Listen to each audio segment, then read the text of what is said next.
Good evening to all. My name is Alvina Hashmi, and today my topic is classifications of the ages of English literature. In the previous video, I have explained about the concepts of English literature, that what English literatures actually means, what literature means.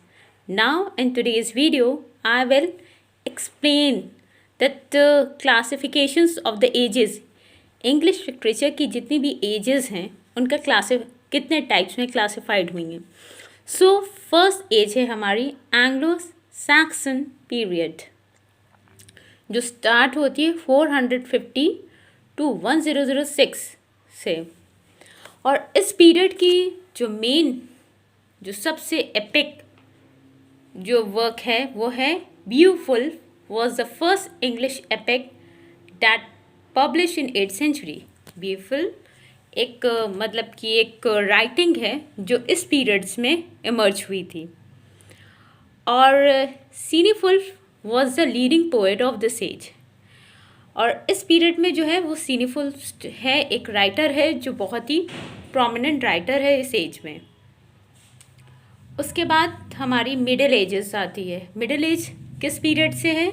1066 से to 1450 से. और वो 3 periods में divide किया गया है. एक है अर्ली मिडिल एज और Anglo Norman period. Early middle age और एंग्लो नॉर्मन पीरियड्स में क्या है देखते हैं. It was an age of 2 institution, church and court. जो अर्ली नॉर्मन पीरियड है उस एज में 2 इंस्टीट्यूशन हुआ करते थे. एक कोर्ट थे, एक church. Church was governed by bishop, priors, monk, clergymen. They exploit the common people by misinterpreting the text. मतलब जो उस टाइम में एंग्लो नॉर्मन पीरियड में जो चर्च था वो हमारे कौन गवर्न करता था? बिशप्स, मॉन्क्स, क्लर्जीमैन, ये सारे गवर्न करते थे. कॉमन पीपल को एक्सप्लॉइट करते थे. जो बाइबल्स की रीडिंग को उन्होंने मिस इंटरप्रेटेड कर दिया था, मतलब कुछ एडिशंस एडिट कर दिया था उसमें.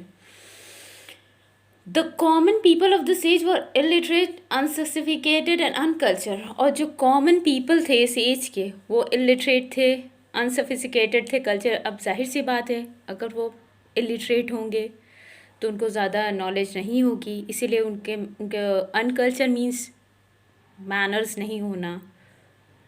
और bishop play with their religious emotion. और जो बिशप्स थे, जो चर्च के गवर्निंग जो थे, वो उनके इमोशंस के साथ प्ले करते थे, यानी खेलते थे. कोई कोई भी ऐसी बात बता देना. अब इलिटरेट थे, अब जैसे मान लीजिए कि कोई भी इंसान इलिटरेट रहेगा तो आप उसको कुछ भी बता दो वो मान लेगा, because of the lack of education. So during that time bishop also play with the emotions of the common people. They used to tell them something which they easily believe. मतलब कि लोगों को कुछ भी बता देते थे और वो बिलीव कर लेते थे. Latin was an official language of that period. जो लेटिन थी उस एंग्लो नॉर्मन पीरियड में वहाँ की ऑफिशियल लैंग्वेज थी. और कॉमन पीपल को लैटिन नहीं आती थी. आपको पता है कि education was not prevalent in the common people. Education, there was a lack of education. And one more thing is important, that the in Latin language Bible was also written. So if the common people don't know Latin, so they are not able to read the Bible. It was translated into English by John Wycliffe in 1382. Against this work, Wycliffe was prosecuted by religious representative. John विलिसिफ, ये इसको आप लोग mark कर लीजिए. इन्होंने Bible को English में पब्लिश किया था, ट्रांसलेट उसको किया था और उसको इंग्लिश में पब्लिश किया था 1382 में. ये आपके मतलब कि जितने भी ये जब आप यूजीसी नेट्स वगैरह के लिए प्रिपेयर करेंगे, ये क्वेश्चन आ सकता है कि who was the person who translate the Bible from Latin to English during Anglo-Norman period. So you have to remember this point that John Wycliffe was a person who translated the Bible from English to Latin in 1382. You have to mark this. This is very important. And what was the second thing? Second thing, हमारा first हमारा church हो गया. Second thing हमने क्या किया था? हमारा code. The second institution of this age was political institution, that is government of king, queens, ministries and courtier. They exploit the common people by making them slave. जो हमारी second जो institution था इस एंग्लो नॉर्मन पीरियड में, वो क्या था? वो कोड था. कोड कैसे? मतलब कि कॉमन पीपल्स के साथ वो क्या करते थे? उनको स्लेव्स बना लेते थे. स्लेव्स मीन्स बंदी बनाना. हमारा जो चर्च था, चर्च में जो बिशप्स थे वो क्या करते थे? वो एक्सप्लॉयट करते थे कॉमन पीपल को. वो भी उनके इमोशंस के साथ प्ले करते थे, उनको उल्टी सीधी बातें बताना, क्योंकि वो एजुकेटेड तो थे नहीं. अब ये जो सेकंड इंस्टीट्यूशन है, जो कोर्ट है, वो भी उनके इमोशंस के साथ खेलते हैं. उनको इनफैक्ट उनको स्लेव्स बनाते हैं, बंदी बना लेते हैं. And most of the common people of this age were worker, laborer, peasant and farmer. Their labor had been used to cultivate the land. Agriculture was only the means to run livelihood. इस period में जो basically जो common people थे वो क्या? Labour थे, farmer थे, peasants थे, ये सारे लोग थे.